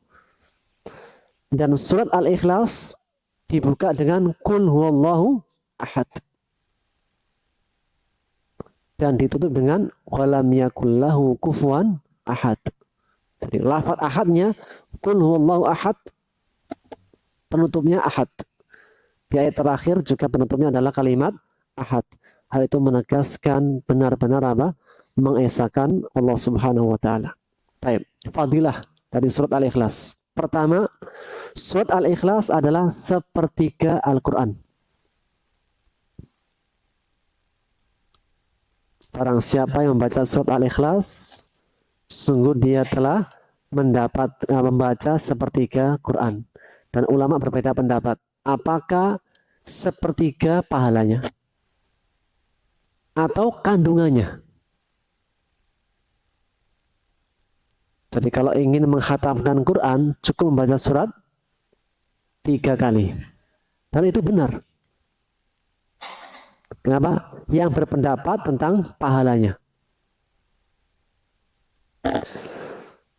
Namun tentunya tidak sama dengan yang menghatamkan 30 juz. Mungkin secara kuantitas sama, tapi secara kualitas beda. Atau secara kandungan. Al-Quranul Karim sepertiga tentang akidah, sepertiga tentang syariat, sepertiga tentang muamalah. Maka sepertiga itu diwakili dengan surat Al-Ikhlas. Sehingga makna sepertiga baik makna pahala maupun kandungan. Yang kedua, surat Al-Ikhlas termasuk surat memohon perlindungan atau disebut Al-Mu'awwidat. Surat-surat yang digunakan untuk memohon perlindungan 3. Al-Ikhlas, Al-Falaq, dan An-Nas. Misal Bu, Ibu sedang camping di tengah hutan. Khawatirnya ada harimau atau ada binatang buas. Maka bisa mengamalkan apa? Baca surat Al-Mu'awwidat. Apa saja? Al-Ikhlas, Al-Falaq, dan An-Nas. Yang ketiga, belum pernah diturunkan dalam kitab Samawiyah sebelumnya. Seperti Taurat, Injil, Al-Furqan tidak didapati surat Al-Ikhlas. Yang keempat, barang siapa yang membaca surat Al-Mu'awwidat di waktu pagi dan sore, ia akan mendapatkan penjagaan dari segala sesuatu. Yang kelima, Rasulullah SAW meruqyah mandiri dengan surat Al-Ikhlas. Yang keenam, memohon perlindungan kepada Allah untuk dirinya ketika hendak tidur dengan surat Al-Ikhlas. Yang ketujuh, barang siapa yang berdoa dengan isi kandungannya, isi kandungan ayatnya, ia telah mohon kepada Allah dengan namanya yang paling agung. Gimana, Bu? Nah, siapa dia berdoa? Kemudian dia membaca surat Al-Ikhlas. Allahumma inni as'aluka bismika Allah al-ahad Allahus samad lam yalid wa lam yulad wa lam yakul lahu kufuwan ahad. Maka dia telah memohon kepada Allah dengan namanya yang paling agung. Yang kedelapan, barang siapa yang mencintainya mendapatkan jaminan surga. Yang mencintai surat Al-Ikhlas kandungannya. Karena dalam surat Al-Ikhlas terdapat 5 sifat Allah. Dalam surat Al-Ikhlas terdapat 5 sifat Allah.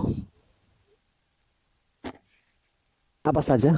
Al-Ahad, As-Samad, Lam Yalid, Walam Yulad, Walam Yakul Lahu Kufuwan Ahad. Yang kedelapan, barang siapa yang suka membacanya, dia telah meraih cinta Allah. Karena di dalamnya terkandung sifat Ar-Rahman. Mana sifat Ar-Rahman? As-Samad. Dan 4 sifatnya. Yang ke-10, pembacanya mendapatkan jaminan surga. Hadisnya agak panjang. Yang intinya apa? Ada seorang sahabat yang setiap kali dia itu menjadi imam, yang dibaca adalah surat Al-Ikhlas. Dan dalam riwayatnya ya, ada yang menegaskan setiap pembuka. Misalnya sholat subuh, rakaat pertama surat Al-Ikhlas. Sholat maghrib, rakaat pertama surat Al-Ikhlas. Sholat isya, rakaat pertama surat Al-Ikhlas. Atau dalam riwayat yang lain penutupnya. Dia sholat subuh, rakaat terakhir Al-Ikhlas. Ketika sholat maghrib, rakaat yang kedua surat Al-Ikhlas. Ketika sholat isya, rakaat yang kedua senantiasa surat Al-Ikhlas. Sehingga dalam satu riwayat, rakaat yang pertama, dalam riwayat yang lain, rakaat yang terakhir. Kemudian dilaporkan kepada Rasulullah SAW. Maka Rasul mengatakan, hubbuka iya adakhalakal jannah. Kecintaanmu terhadap surat Al-Ikhlas menjadikan masuk surga. Sehingga yang suka membaca surat Al-Ikhlas insya Allah mendapatkan jaminan surga. Oleh karenanya, kalau para suami sering membaca surat Al-Ikhlas itu jangan ditegur. Siapa tahu dia sudah lebih tahu tentang fadilah surat Al-Ikhlas.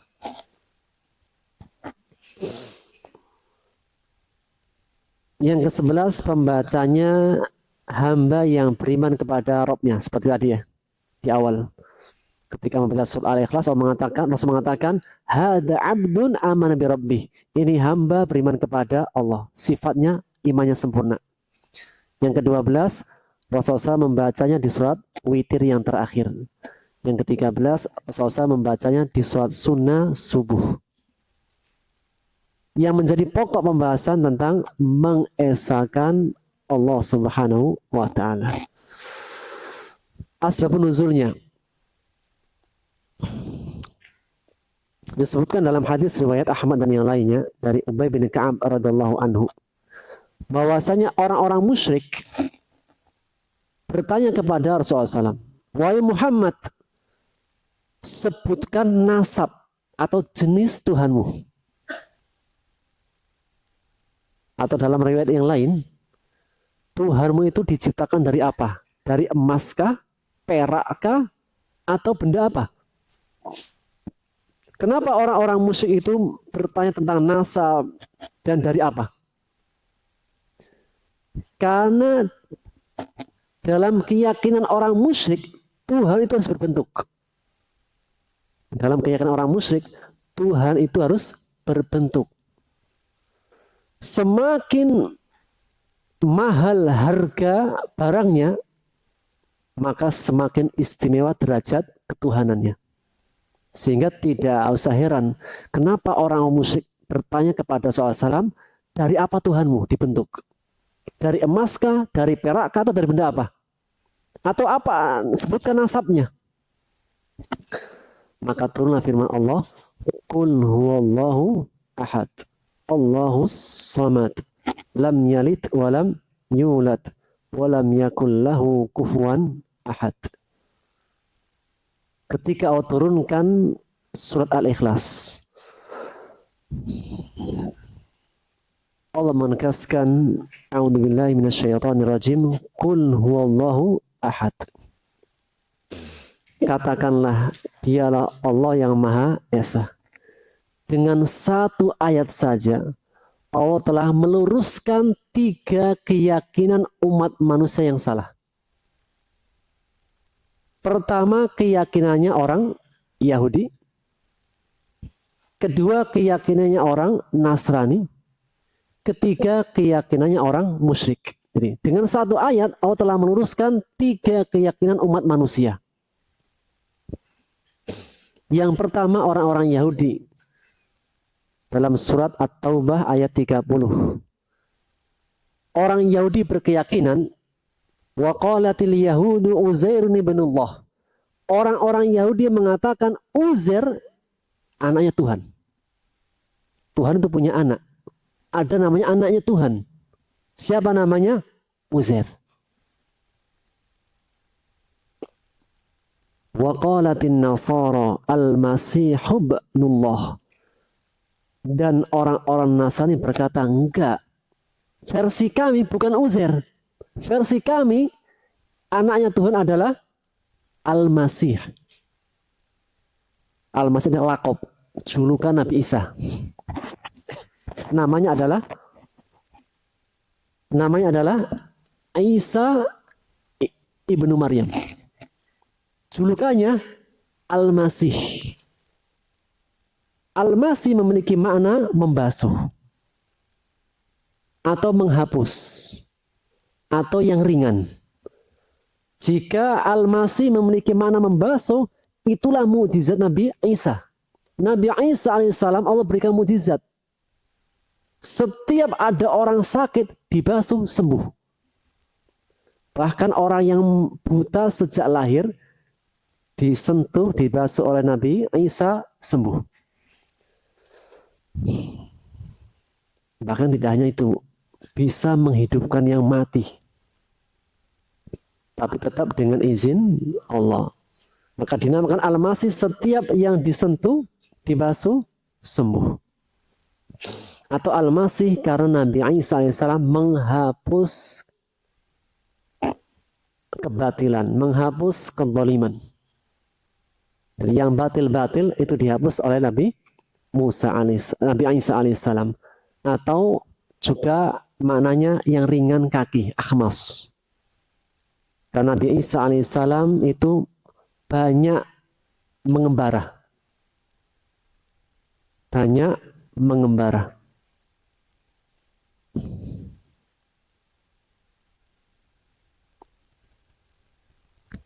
Karena lawannya nanti juga banyak mengembara. Siapa lawannya Nabi Isa alaihissalam? Dajjal. Dan Dajjal dinamakan Masihid Dajjal. Karena terhapus mata kanannya. Sehingga tinggal hanya mata kirinya. 1 mata.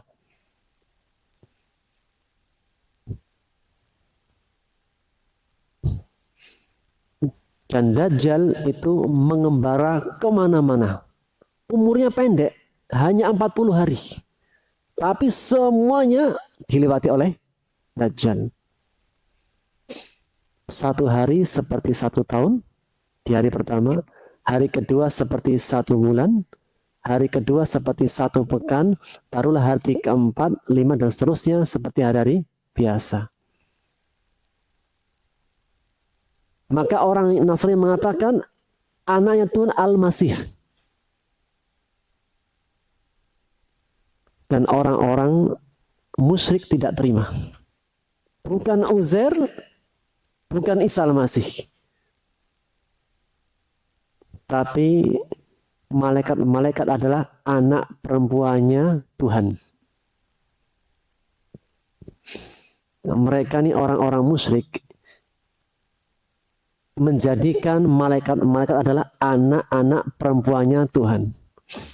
Dan mereka tidak hanya sebatas itu, mereka juga ingin menjadikan Tuhan itu tidak hanya satu, banyak. Mereka mengatakan dalam surat As-Sad ayat 5, apakah dia menjadikan Tuhan-Tuhan yang banyak menjadi satu Tuhan? Ini perkara aneh. Dalam keyakinan orang musyrik, kalau Tuhan cuma satu itu aneh.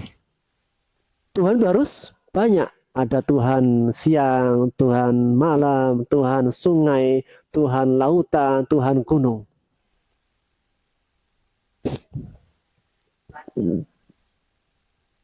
Jadi Tuhan satu itu aneh. Tuhan itu harus yang banyak. Dan Allah membantah, seandainya Tuhan itu banyak, langit dan bumi akan hancur. Karena masing-masing punya keinginan. Dan orang-orang musyrik, mereka itu menjadikan malaikat-malaikat anak perempuannya Allah. Ini juga kedustaan yang sangat besar.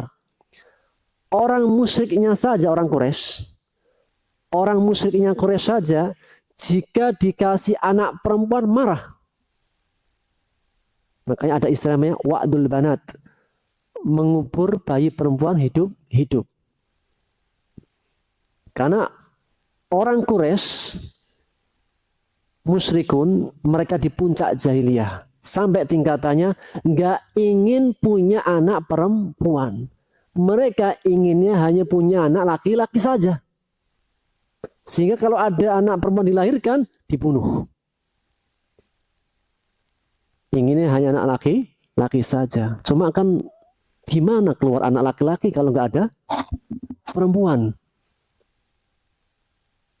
Mungkin ke anak laki-laki keluar dari laki-laki, nggak ada jalannya.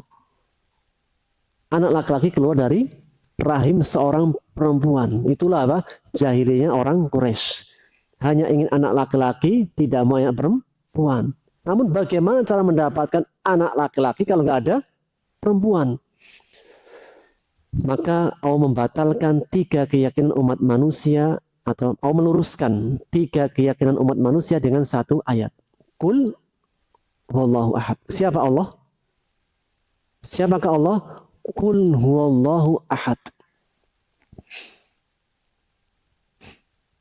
Ketika orang Yahudi mengatakan Uzair anaknya Allah, tidak.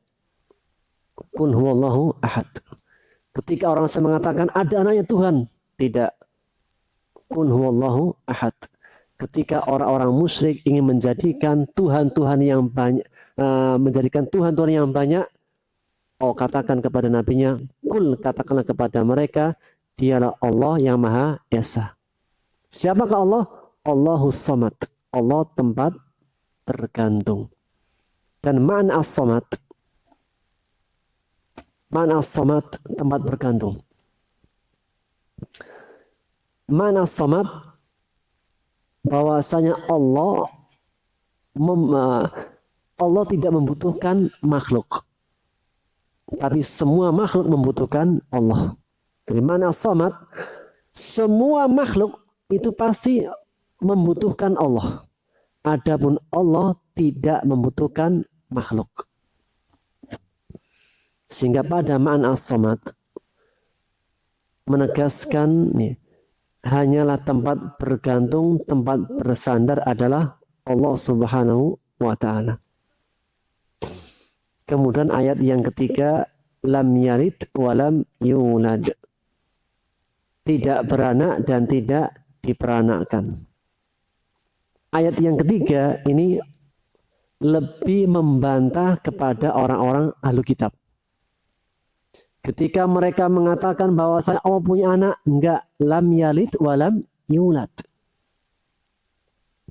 Setiap yang melahirkan,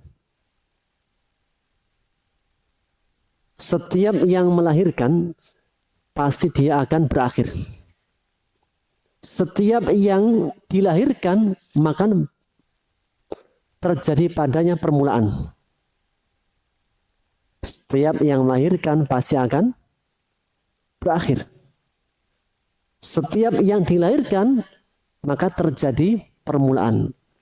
Sedangkan Allah Subhanahu wa taala wal awal wal akhir. Allah itu yang pertama dan yang terakhir.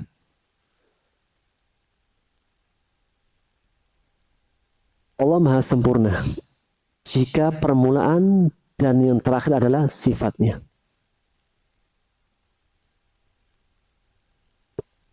Dan ketidaksempurnaan Allah jika dinisbatkan kepadanya anak. Kalau anak dinisbatkan kepada ini kekurangan, kelemahan. Karena orang kalau orang itu punya anak tujuannya apa, Bu? Di antaranya. Kenapa pengen punya anak? Nah, ya, harapan pasti ada harapan kan? Masih harapan punya anak itu ngapain? Nah, di antara harapan punya anak itu ngapain, Bu? Masya ini soleha semua. Itu, selain surga, selain mendoakan apa?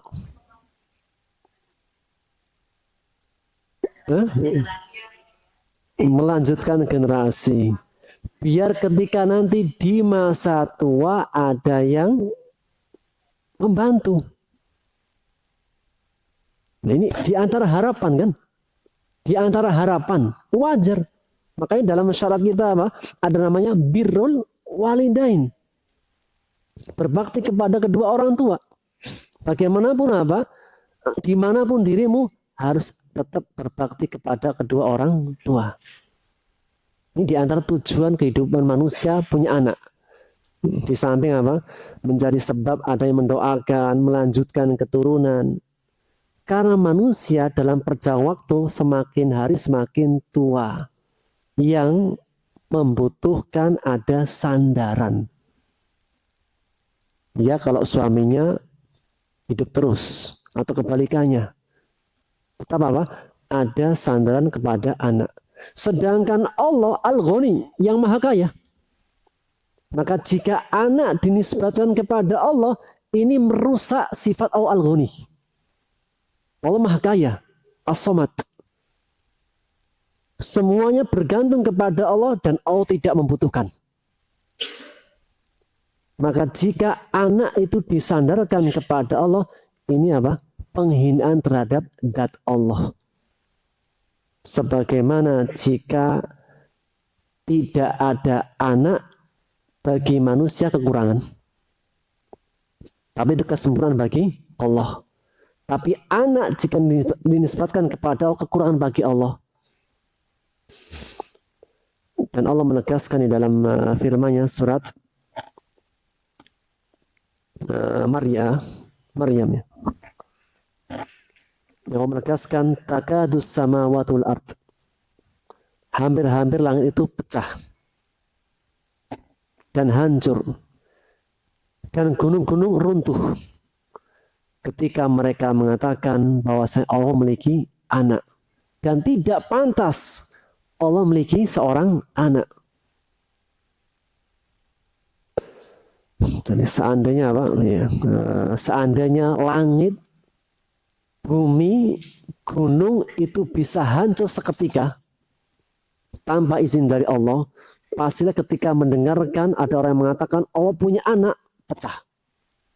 Menunjukkan beratnya dosa menisbatkan anak kepada Allah.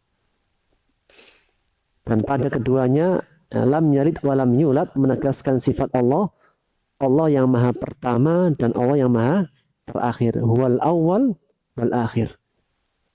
Yang terakhir walam yakul lahu kufuwan ahad. Dan tidak ada seorang pun yang serupa dengannya.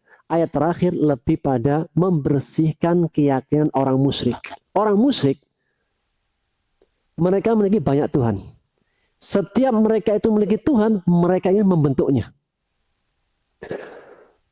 Makanya apa? Keyakinan orang musyrik terhadap berhalanya macam-macam.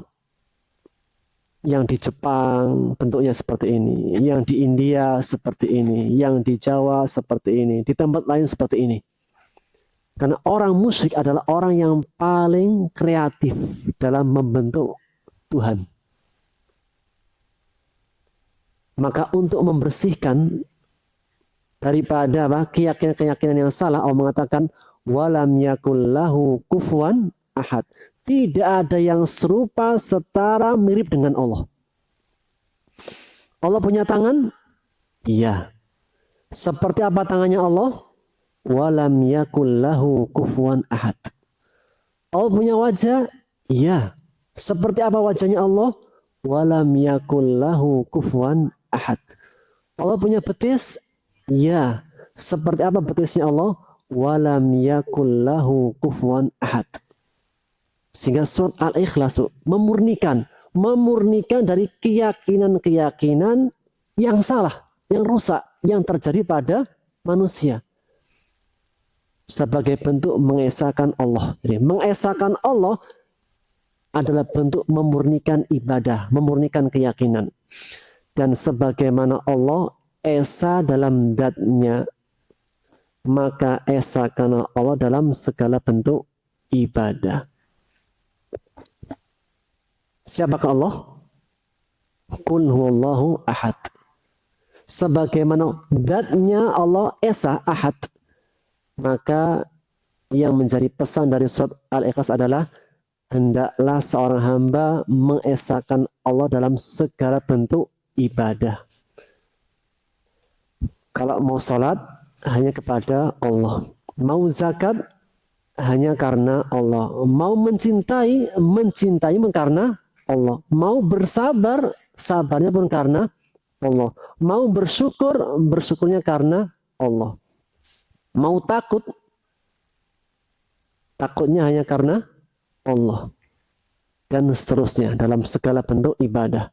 Sehingga itulah potret seorang mukmin. Qul inna salati wa nusuki wa mahyaya wa mamati lillah rabbil alamin wa bidzalika umirtu ana awwalul muslimin. Katakanlah, sesungguhnya salatku, salatku, wa nusuki, dan kurbanku, ibadah kurban, hidup dan matiku untuk siapa? Untuk Allah. Seandainya untuk manusia, tetap karena Allah untuk manusia.